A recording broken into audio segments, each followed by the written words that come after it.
Hey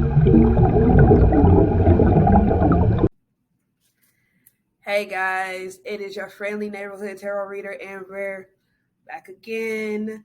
How are y'all? Y'all good? February treating y'all good? February treating me really good, you know. I'm finally glad that both Mercury and Venus are out of retrograde. So they direct and your girls is good. Okay.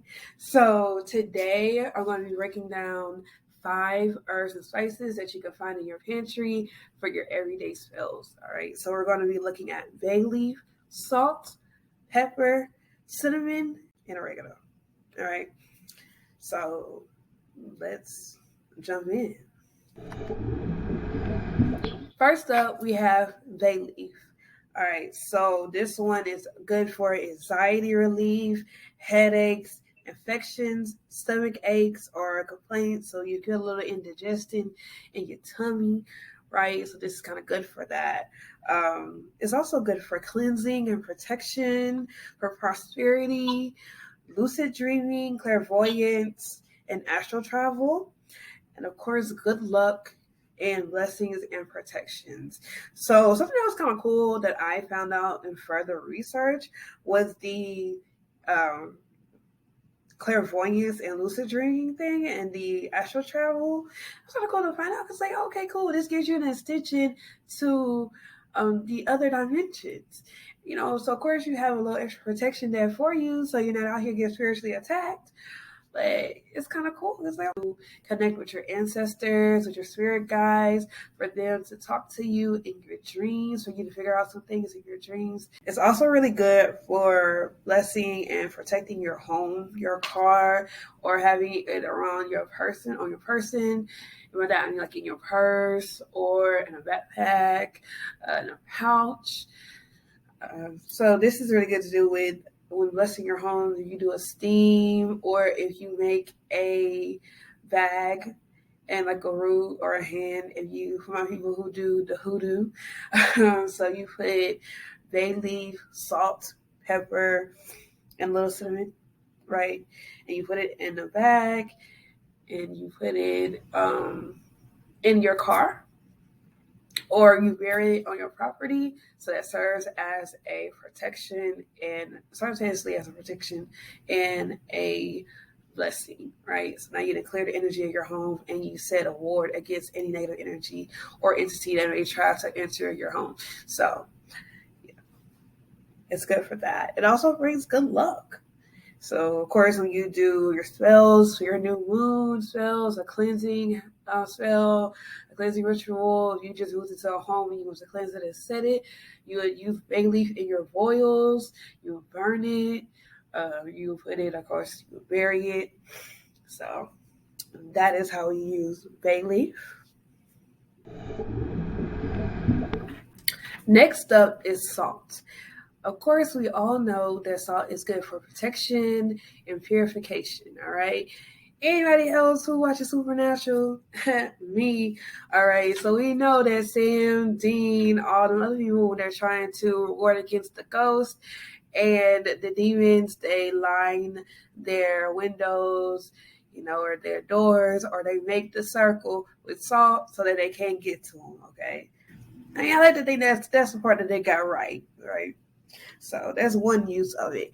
But another use of it actually can be to release things. So to release attachments, addictions, to release people, you know, in case you want to help your ancestor move on or spirit or person move on, salt can be used in that. 3 main salts that you will be using are Himalayan salts, sea salt, and black salt. And of course, black salt is mostly used for protection and warding, because black dissipates negative energy, the color associated with the protection and grounding. The sea salt pretty much handles the purification and the cleansing parts. And the pink Himalayan salt is actually good for self-love as well as the other properties. So not only do you get a good cleansing, you know, you also can get some self-love, right? You use it for self-love rituals. You use it so that you can attract a higher love and that you can do more, right? So you can get into self-worth. You can do a spell for self-love love, self-image, and that is why when people stuff on a crack or those those superstitious activities like splitting a pole, or crack a mural, they'll throw some salt over their shoulder because this action is neutralizing that bad energy and that bad luck. So now they don't have to worry about that negative energy coming to them, and now they have to deal with the bad 7 years of bad luck. Nah, you throw a little salt at it, it neutralizes the energy, you can go about your day as usual.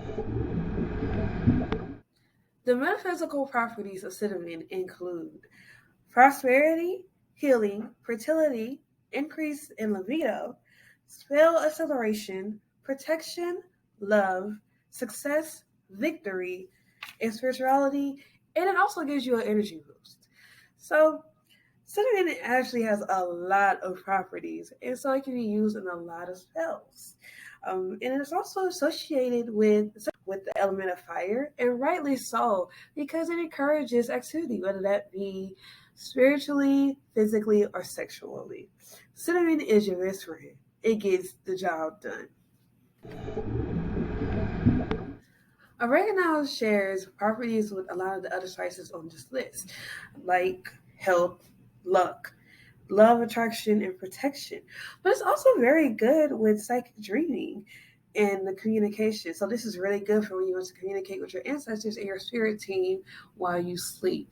Because when we're asleep, our subconscious is free and we're more receptive to what our people want to tell us and what our team has for us and wants us to know. It's also really good for getting justice, which is actually kind of interesting to me because I didn't realize that it's actually already.